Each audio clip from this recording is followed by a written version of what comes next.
Bom, então, boa noite, boa tarde, quase boa noite. Nós mudamos os horários para as 18 horas, então ficamos entre a tarde e a noite. Vamos iniciar, então, a leitura, né? Nosso praticamente segundo encontro gravado. Estamos gravando para o YouTube. E, então, vamos lá, né? Deixa eu abrir meu chat, porque eu acho que tem perguntas aqui ou colocações, qual a página, né? Nós paramos na página.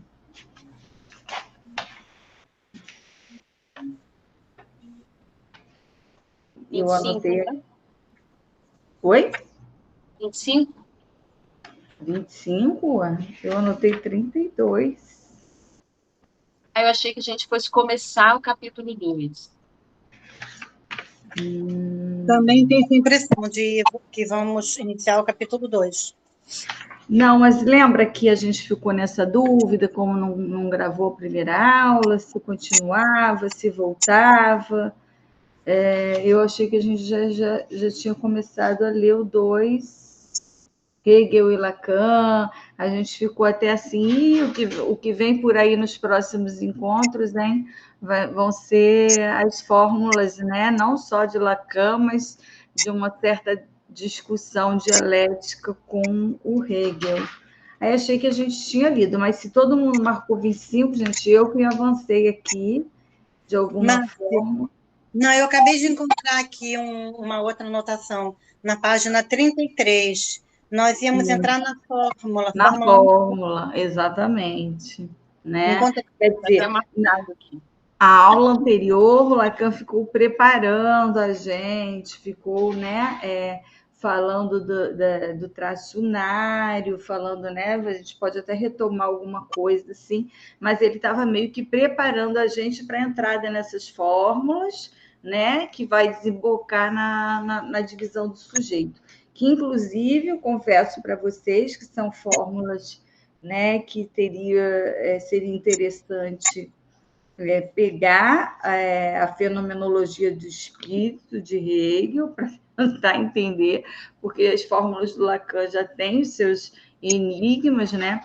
Essas fórmulas aqui tem mais ainda. Então, assim, mas a gente vai tentando, conforme ele vai dizendo, escrevendo, né, se situar pelo menos um pouco, até que na parte 3, sim, ele vai entrar numa parte muito importante que é dele propriamente dita, que é a fórmula da constituição do sujeito dividido, e aí eu acho que a gente vai ter um pouco mais de propriedade para trabalhar. Essas outras pequenas fórmulas são variações de um debate que ele está fazendo com Hegel. Vou pedir licença um segundo para abrir a porta, que minha cachorra está quase destruindo a porta. Só um minuto.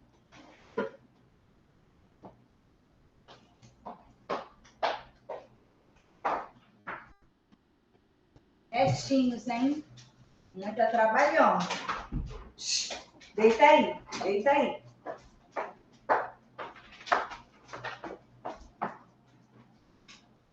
Eles têm um radar. Aí eles sabem, assim, que eu liguei o ar-condicionado. O cachorro morre de calor, né?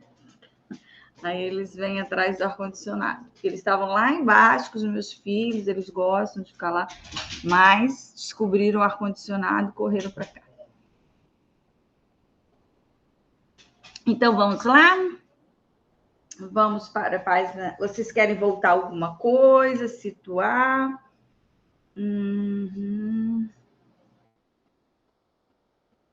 Eu acho que a gente pode.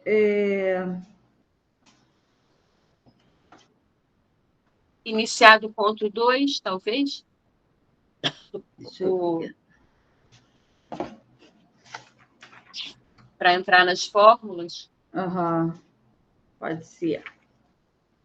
Pode ser, então. Pronto. Não precisa ser a aula 2, mas o ponto 2 para a gente retomar o que ele está.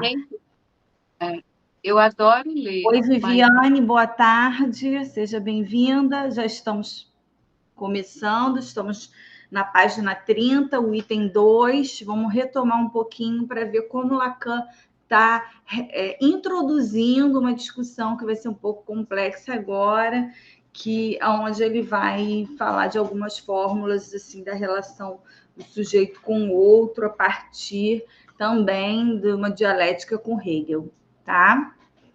Então, vamos lá. Alguém gostaria de ler? Eu vou lendo. Isso que eu ia falar. Eu adoro ler, mas eu hoje estou com tosse, vou atrapalhar. Estou sabendo, por isso que eu estou perguntando se alguém mais quer, senão eu já vou aqui no embalo. Eu vou lendo, depois, se alguém sentir vontade, pode se manifestar para ler também.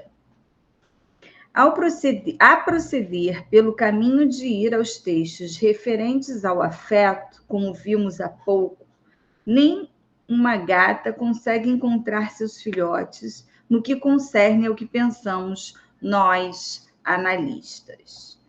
Há nisso algo de profundamente insatisfatório e que constitui objeção suficiente.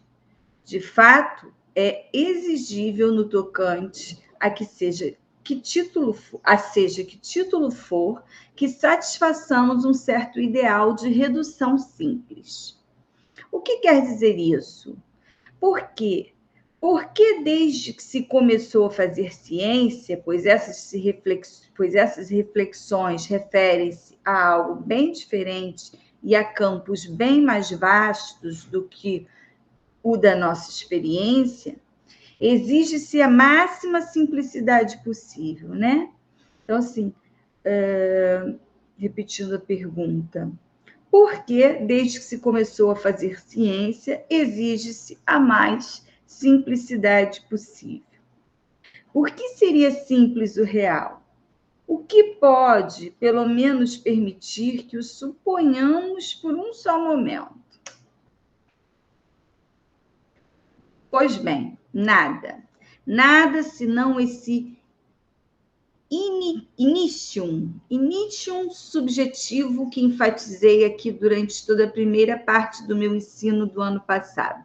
Ou seja, que só há aparecimento concebível de um sujeito como tal a partir da introdução primária de um significante, e do significante mais simples, aquele que é chamado de traço unário, né? O significante que marca o primevo, né?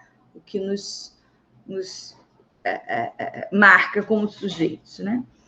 O traço unário é anterior ao sujeito. No princípio era o verbo, quer dizer, no princípio era o traço unário. Ele está parafraseando, né?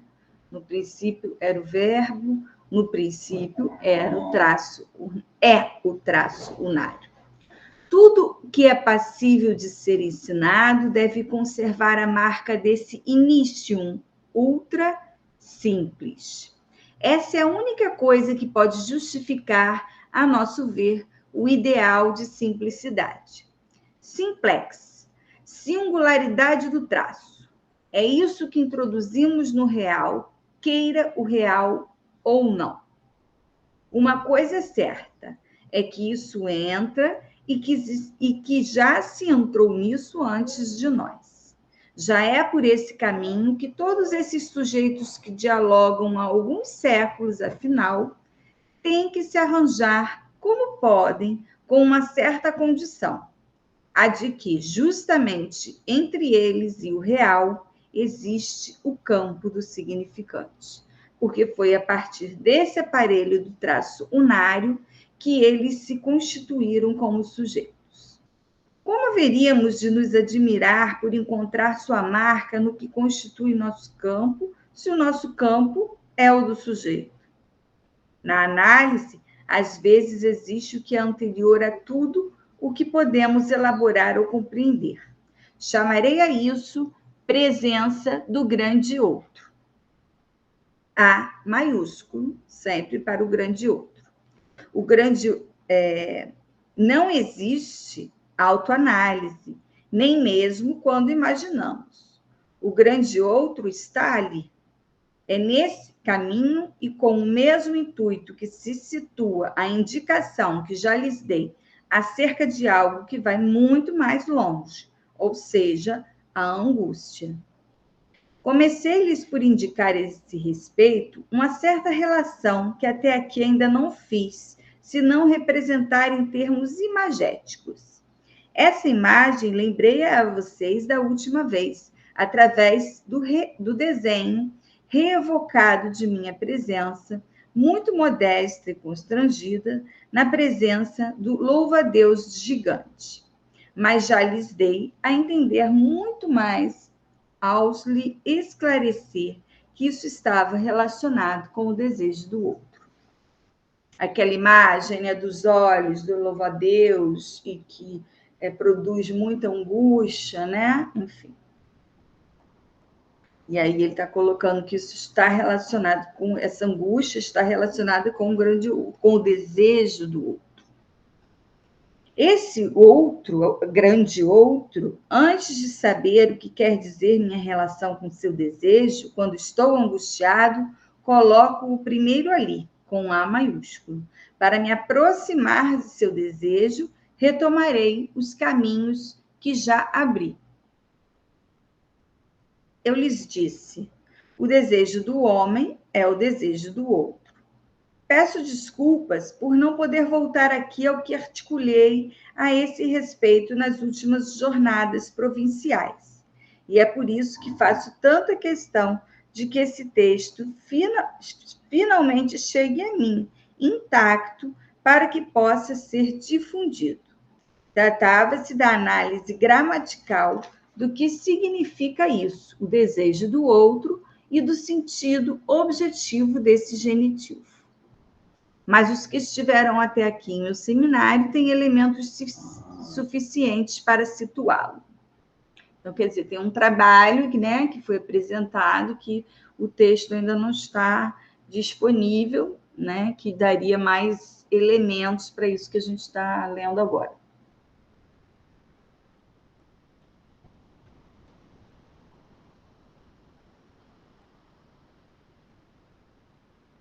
Aludi da última vez, ao começar, um trabalhinho que me for enviado naquela mesma manhã.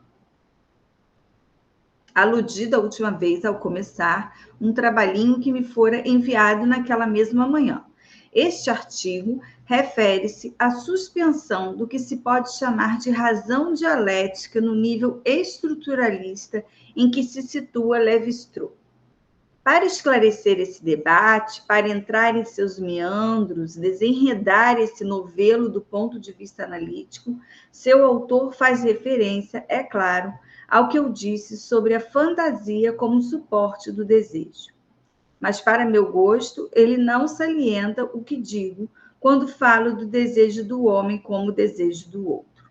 O que o comprova é que ele julga poder contentar-se em lembrar que há aí uma formulação hegeliana.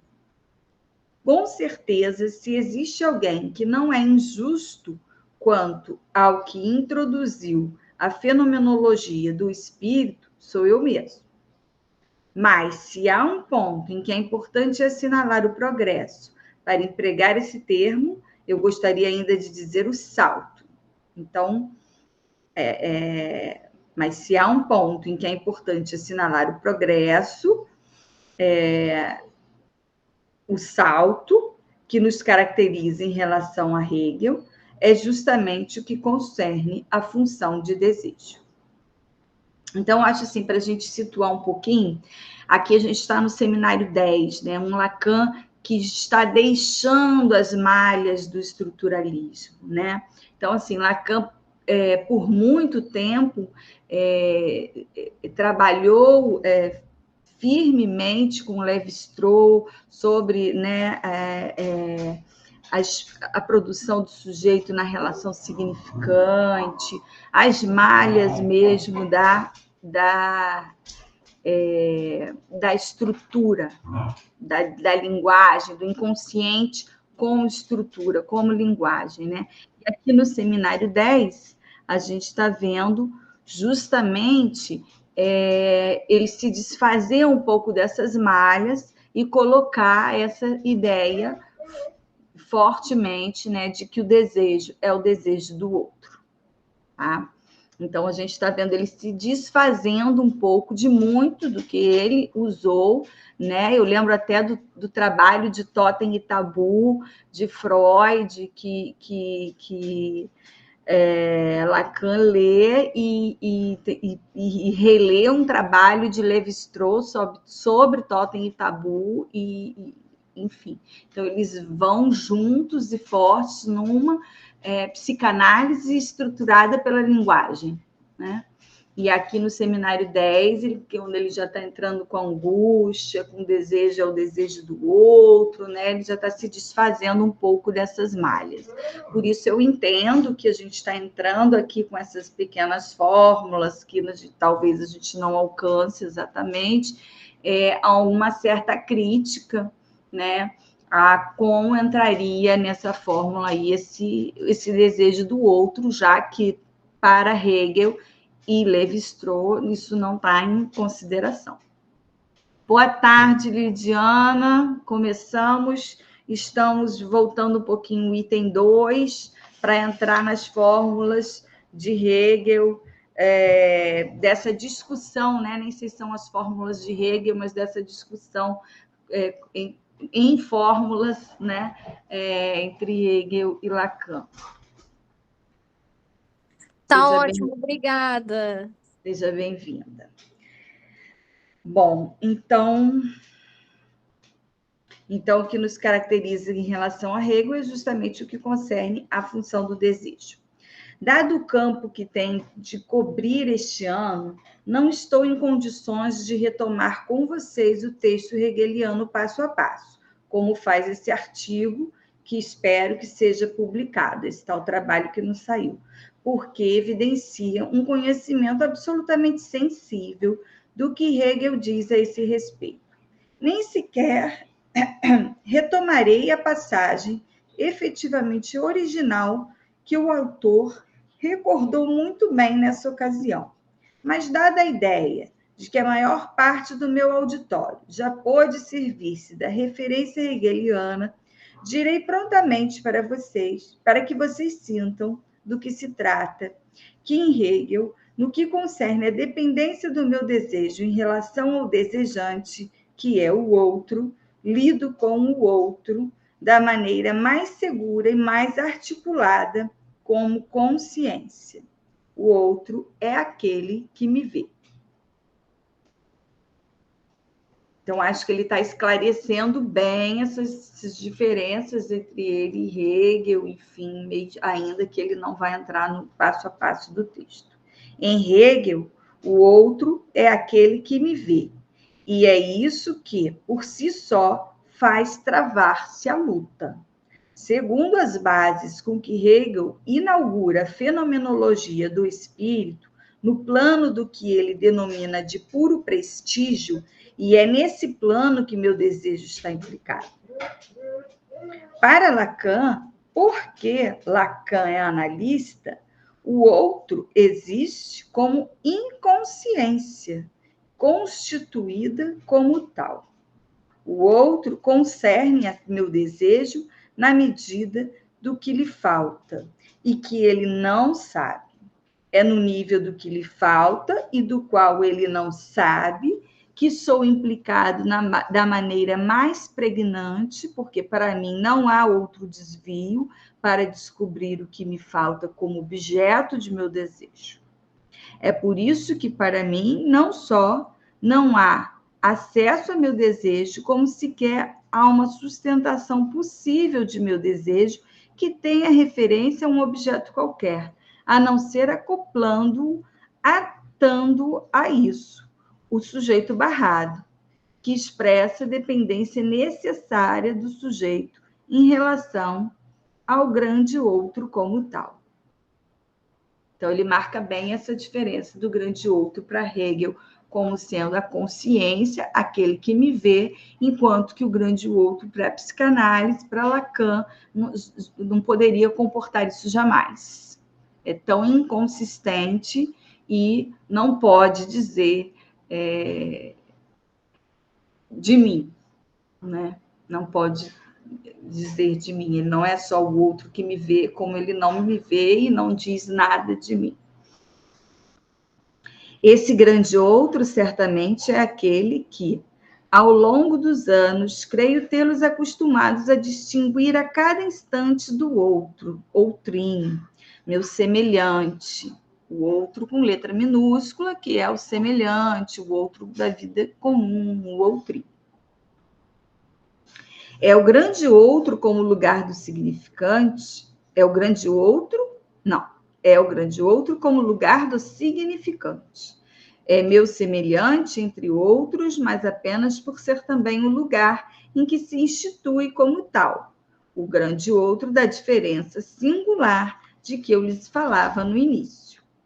Devo apresentar agora as fórmulas que escrevi?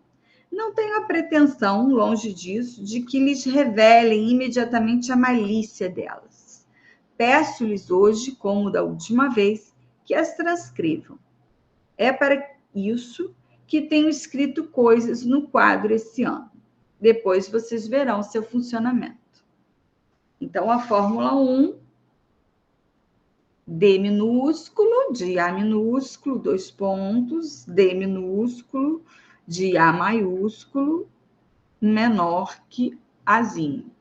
Vamos ver o que ele diz aí, dessa sopa de letrinhas. No sentido hegeliano, o desejo de desejo é o desejo de que um desejo responda ao apelo do sujeito. É o desejo de um desejante. Esse desejante, que é o grande outro, porque o sujeito, esse desejante que é o grande outro, por que o sujeito precisa dele? Está indicado em Hegel, da maneira mais articulada que o sujeito dele necessita para que o grande outro o reconheça, para receber dele o reconhecimento. Isso quer dizer o quê? Que o outro instituirá alguma coisa designada por A, que é aquilo que se trata no nível daquele que deseja. É nisso que está todo o impasse.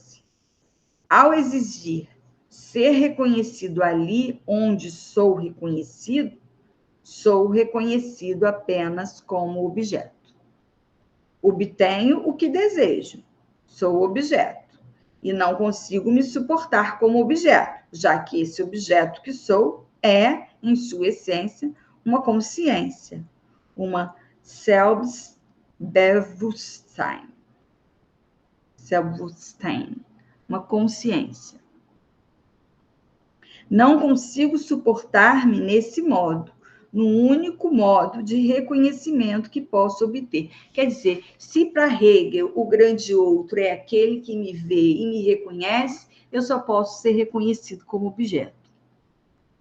E como objeto eu não suporto estar nesse lugar, porque esse não é o do desejo, é um lugar de reconhecimento numa posição de objeto. Então, é uma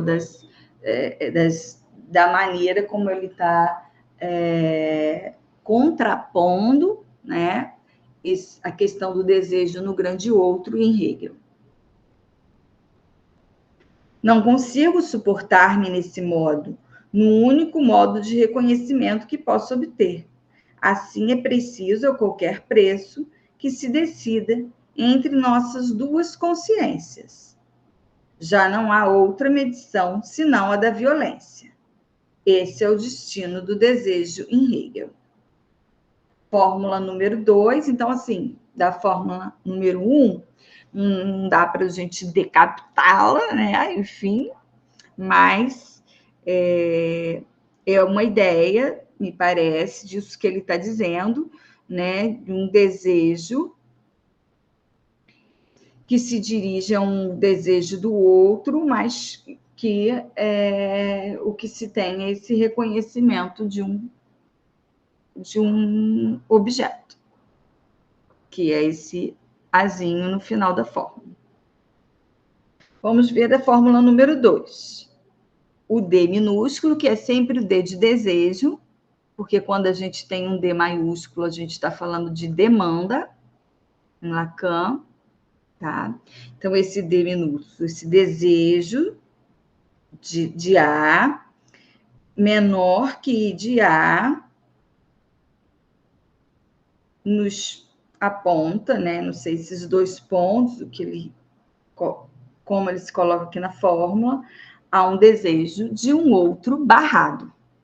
Aí sim, né? De um outro que não pode dizer de mim, que não pode me reconhecer ali, né? Então, vamos ler o que ele vai falar dessa fórmula 2. No sentido lacaniano ou analítico, o desejo de desejo é desejo do outro de maneira muito mais aberta, por princípio, a uma mediação. Pelo menos assim parece à primeira vista. Vejam a fórmula que coloquei no quadro. Vai muito longe no sentido de contrariar o que vocês podem esperar. Com efeito, escrevi a relação do desejo do grande outro, desenho A maiúsculo barrado, com a imagem suporte desse desejo, que não hesito em escrever como I de A, justamente porque isso produz uma ambiguidade com a notação I de M, que é do Moá, pela qual costumo designar a imagem especular. Então, essa parte aqui complexa é mais interessante, né? Quer dizer, vejam a fórmula que coloquei no quadro, vai muito longe no sentido de contrariar o que vocês podem esperar. Escrevi a relação do desejo do outro, né? Com a imagem suporte desse desejo, que não hesito escrever como Izinho de A, sendo maior, né? Justamente porque isso produz uma ambiguidade com a notação I de M, pela qual costumo designar a imagem especular. Bom, ainda não sabemos quando e como e por que esse I de A pode ser a imagem especular, mas certamente é uma imagem. Não é a imagem especular da ordem da imagem. Aqui é a fantasia. Então, não é a imagem especular, é certamente uma imagem, mas não é a imagem especular. É da ordem da imagem em relação à fantasia. A especular é aquela, o I de M, o I de Moá, é aquela da constituição do eu frente ao espelho, é essa imagem, né, que é a imagem propriamente dita, e não a da fantasia. Bom, portanto, digo que esse desejo é desejo na medida em que sua imagem suporte é equivalente ao desejo do grande outro.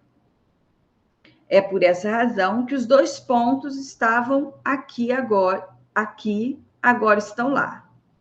A história dos 2 pontos.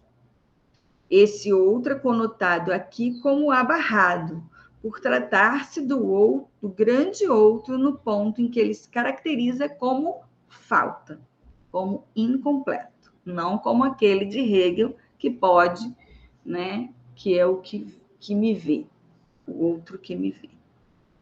Existem outras 2 fórmulas, são apenas 2, imagina, gente. A gente queria mais umas 10, né? Mas tem apenas 2. Vamos nos contentar com apenas 2 fórmulas a mais. São apenas 2 porque as que estão englobadas por uma chave não passam de 2 maneiras de escrever a mesma. O primeiro num sentido, depois no sentido palindrômico. Não sei se hoje terei tempo. Palindrômico é de trás para frente. Aham. Sim. Não sei se hoje terei tempo de chegar à tradução delas.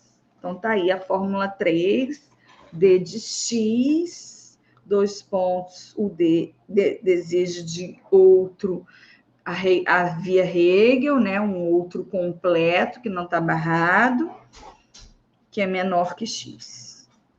E a fórmula número 4, um desejo 0, menor que 0, 2 pontos, desejo de grande outro incompleto. Desejo de A, de objeto, né? Ou aquele A da imagem que está ligada à fantasia, e não à imagem especular. 2 pontos, 0, maior que o desejo de 0. Vamos ver o que ele fala disso aí. Mas saibam desde já que a primeira serve para evidenciar que a angústia é aquilo que fornece a verdade da formulação hegeliana. Esta, com efeito, é parcial e falsa e até desaprumada.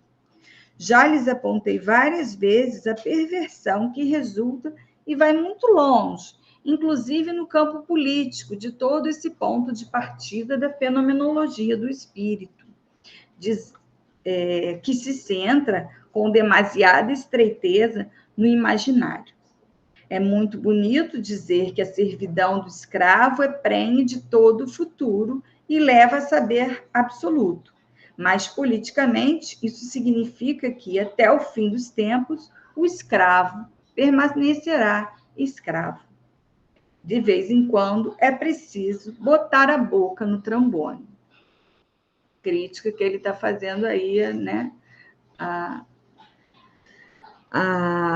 A dialética do senhor e do escravo hegeliano. A verdade da formulação hegeliana, quem a dá, é Kierkegaard. Comentarei na próxima vez. Acho o que quer dizer aqui a fórmula 3. A fórmula anotada como 4, notem, já que estou no assunto, o que vocês têm que ler nela não é a letra O, mas 0. Não é verdade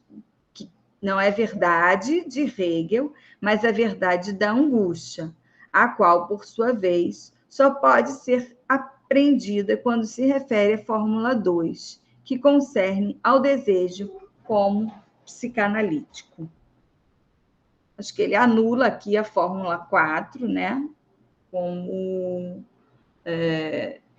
em relação à psicanálise, né? Como esse desejo 0, enfim, assim que eu entendi, gente. Vocês entenderam de alguma outra forma? Querem colocar alguma coisa? Quem quiser, fique à vontade. Eu vou lendo aqui, tentando entender.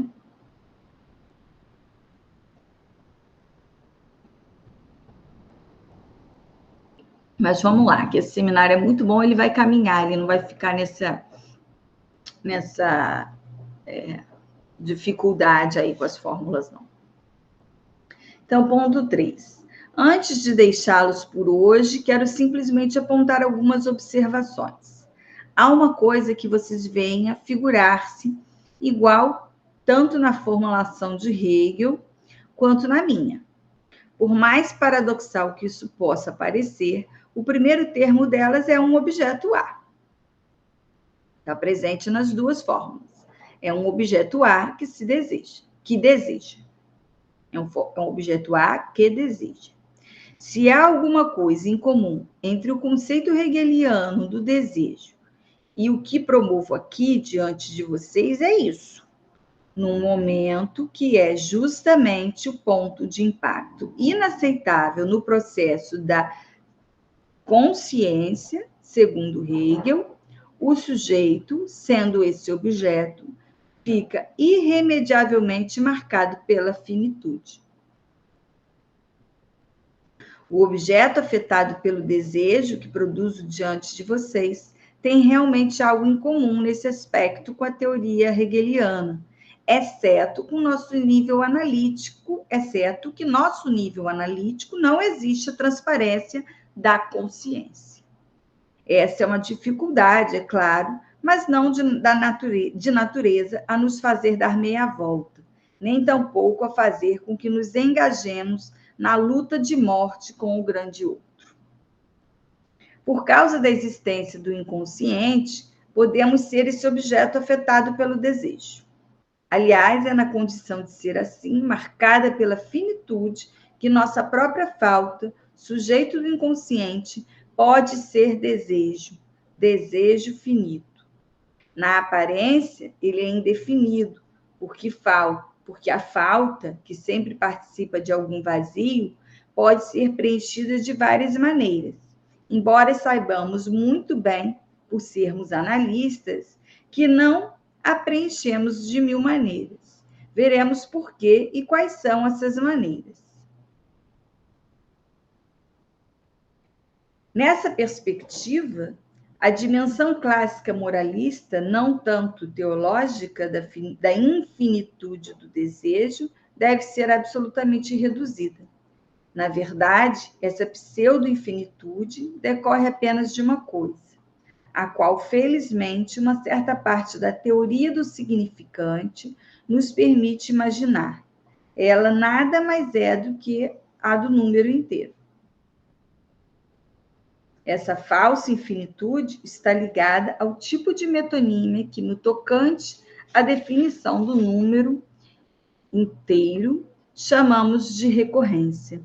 Trata-se da lei que acentuamos vigorosamente no ano passado, a propósito do 1 maiúsculo, né, do 1 que forma o 1, né, repetitivo. Mas o que nossa experiência nos demonstra e que lhes articularei nos diversos campos propostos a ela, nomeada e distintamente o neurótico, perverso ou o psicótico, é que esse a que se reduz, em última análise, uma sucessão de elementos significantes enquanto distintos, não esgota a função do grande outro. É isso que expresso aqui sobre a forma dessas duas colunas, que são aquelas sobre as quais podemos escrever a operação da divisão. No começo, vocês encontram o grande outro, o A, completo, né? Essa é a fórmula da constituição do sujeito. Essa é uma fórmula lacaniana, né? Então, primeiro, a gente encontra o A, completinho, bonitinho.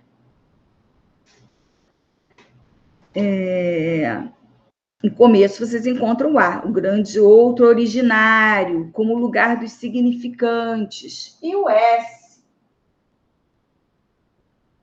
completo também, sujeito ainda inexistente, não está barrado, que tem que se situar como determinado pelo significante. Então, esse é um primeiro esquema elementar da divisão do sujeito. Primeiro, a gente tem um outro completo, né? E uma divisão, porque a constituição do sujeito é uma divisão, não é à toa que falamos que somos sujeitos divididos, então é uma operação de divisão que acontece com o sujeito. Nessa divisão, justamente, né, o outro está aqui sendo dividido pelo sujeito, e o que a gente tem? O que a gente tem para o outro? Um sujeito incompleto. E o que a gente tem para o sujeito? Um outro incompleto também, né? E dessa divisão entre sujeito e outro, cai do lado do sujeito, que vai buscar, que vai desejar, que vai tentar restituir isso aqui, voltar a uma completude, a uma falsa completude de um A completo e um S completo. Quem vai cair aqui desse lado do sujeito é o pequeno A, o objeto que é causa de desejo, ao mesmo tempo que é resto dessa divisão. Por isso que ele está falando de uma divisão incompleta, e não de números inteiros.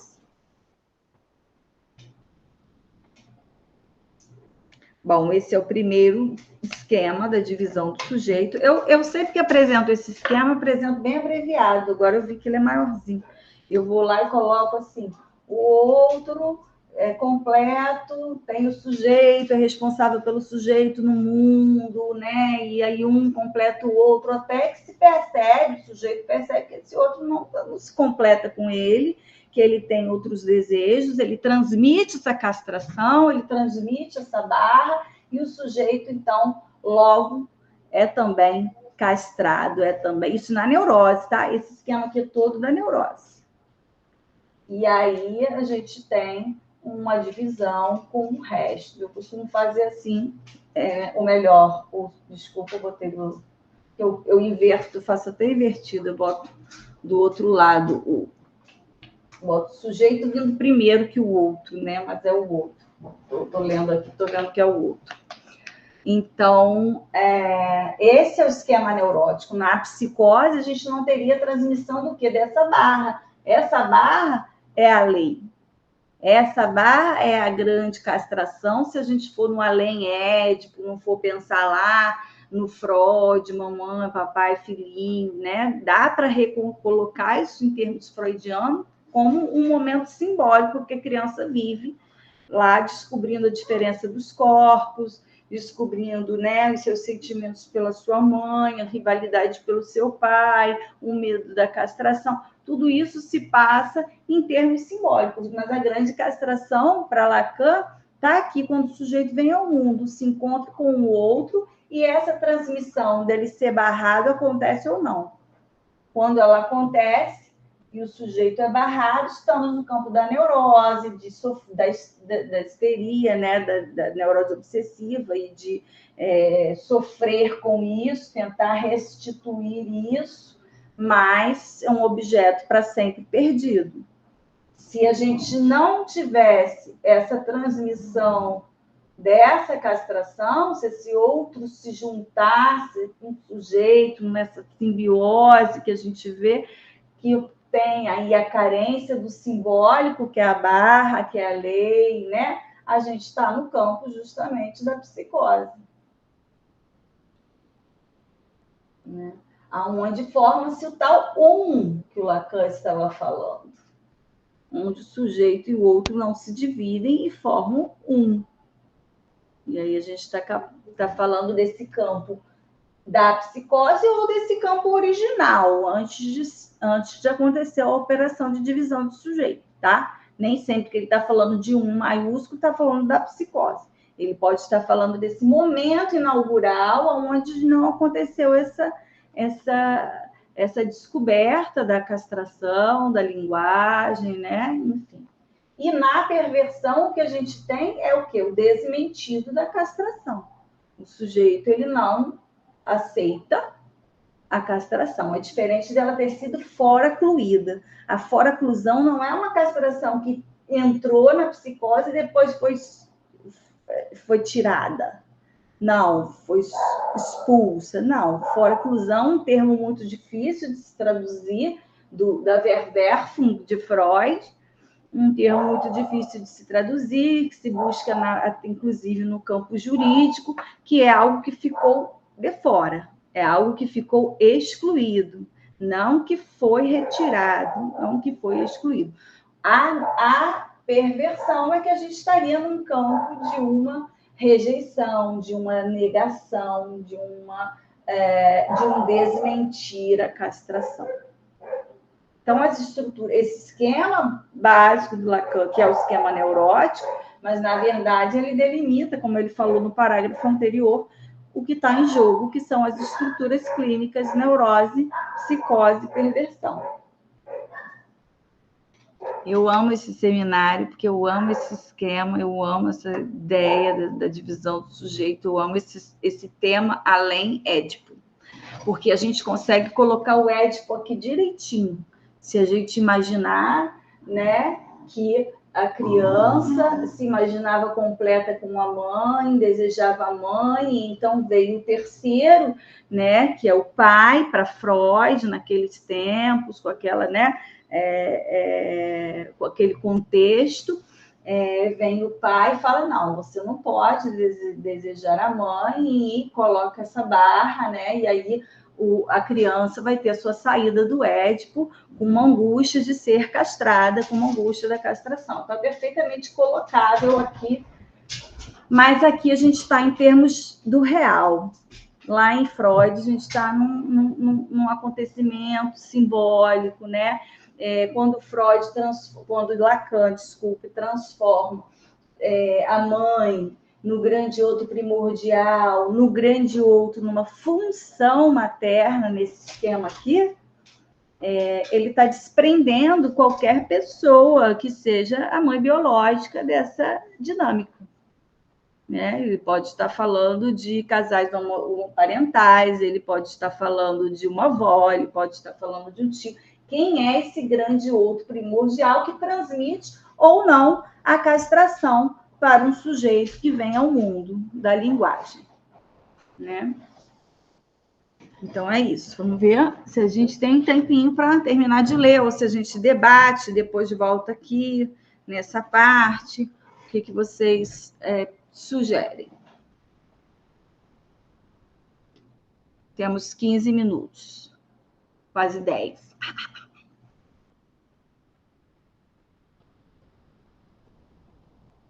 Até que lemos bastante, até que fluiu. Eu estava com medo daqueles monte de fórmulas, mas deu para captar que tem uma ranhura ali com Hegel e que essas fórmulas estão apontando isso. Um grande outro que seria completo, que veria o sujeito a partir de uma consciência e que, por isso, é um outro completo, né? E a diferença da relação do desejo na psicanálise com esse outro incompleto, né? Então, essas formulazinhas aí, por mais difíceis que pareçam, achei que o texto as esclareceu bem, assim, em termos da ideia que elas estavam assim, trazendo, né? O que vocês acharam? Também sentiram isso? Acharam que fluiu? Vou tirar a nossa fotinha. Posso tirar uma fotinha, gente, para Dobradiças? Sim. A Dobradiças merece o nosso encontro.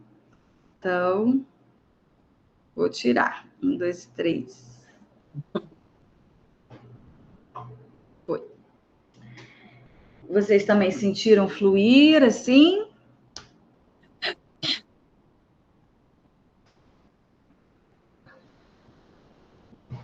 Eu estou com uma leve... Diga. A gente terminar e, de repente, no início do próximo grupo, a gente...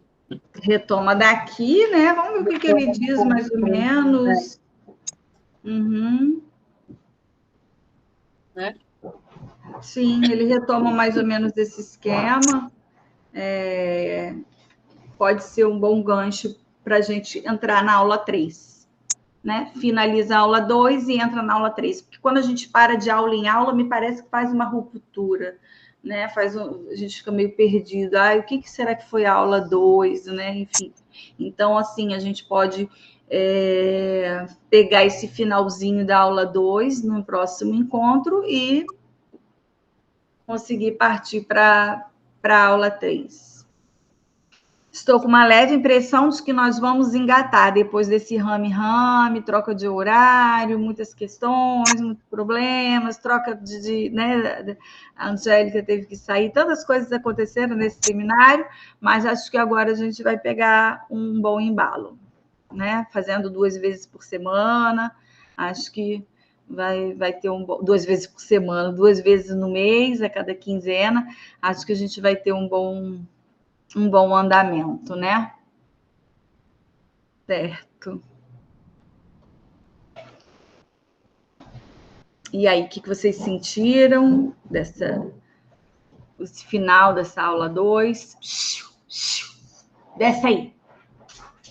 O cachorro aprontando.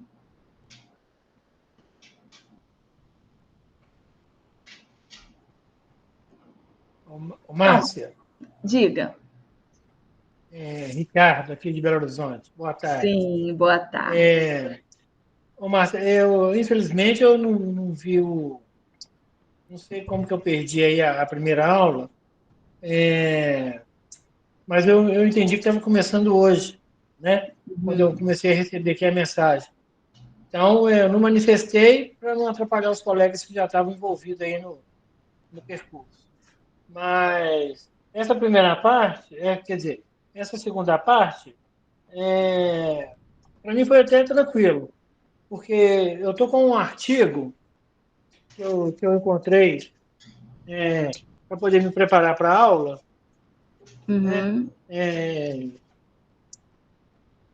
Teoria clínica psicanalítica, angústia, o afeto que não engana, que é a frase que o Lacan usou, né? Sim, Então, sim.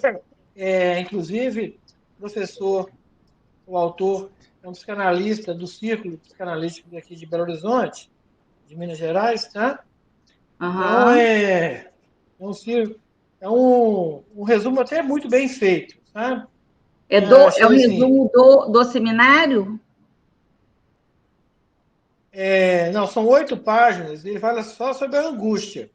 Mas Ah, aí tá. ele traça a pesquisa que ele fez do tema angústia, não do Entendi. seminário. Inclusive Entendi. ele menciona Lacan fez um seminário só para falar sobre angústia, né? Uhum. Então ele faz um percurso do termo angústia, Entendi. tá? Se quiser compartilhar no grupo, né, gente? Sempre bem-vindo. Assim. Coisas que a gente Tá,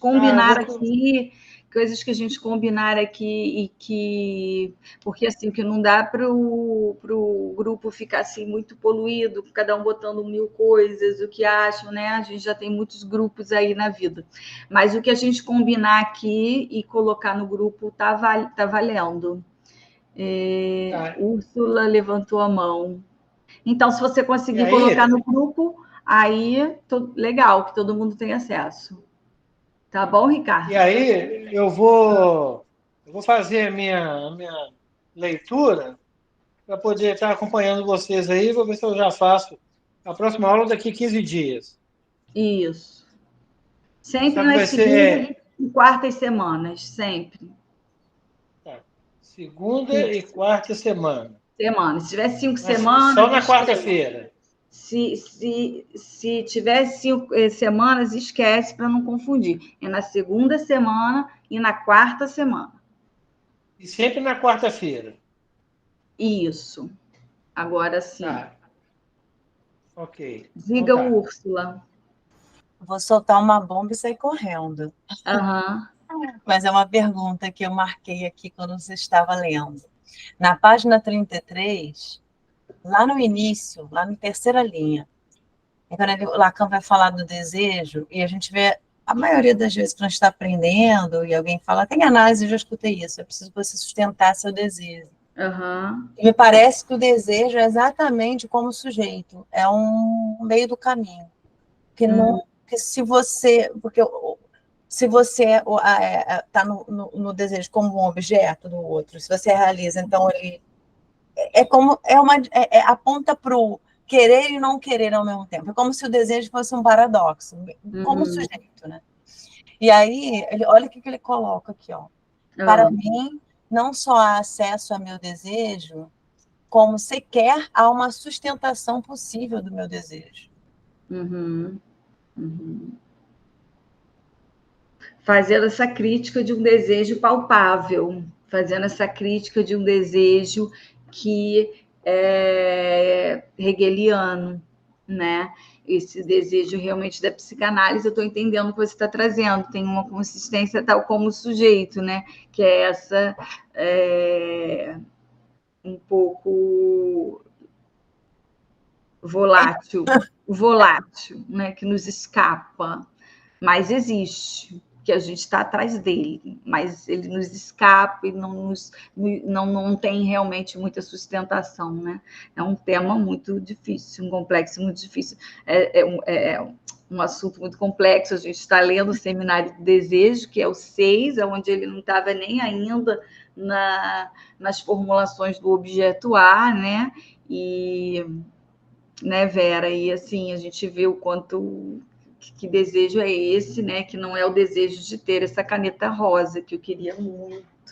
Eu queria muito essa caneta rosa, mas quando eu pego e desenho no quadro e faço 1000 coisas com ela, eu vejo que isso é uma vontade, que ele vai chamar, é um anseio, Ele vai fazer essa diferença no seminário 6, porque o desejo é aquele que a gente não vê assim numa caneta, né? É aquele que a gente percorre quando chega, não é bem aquilo, a histérica vai ficar insatisfeita, o obsessivo ele vai se aprisionar para não conseguir esse encontro com o desejo, né? Então, é por aí, pelo que você diz, né? E eu acho que ele trouxe bastante isso nessa aula, contrapondo com Hegel, né? Interessante contrapor, porque a gente consegue ter uma noção um pouco melhor.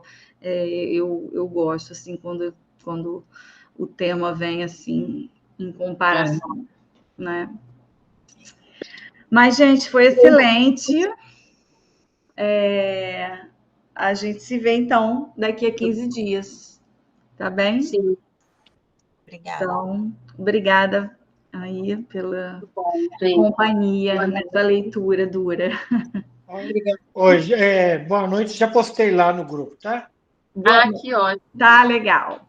Obrigada. Boa noite. Boa noite, gente. Boa noite a todos.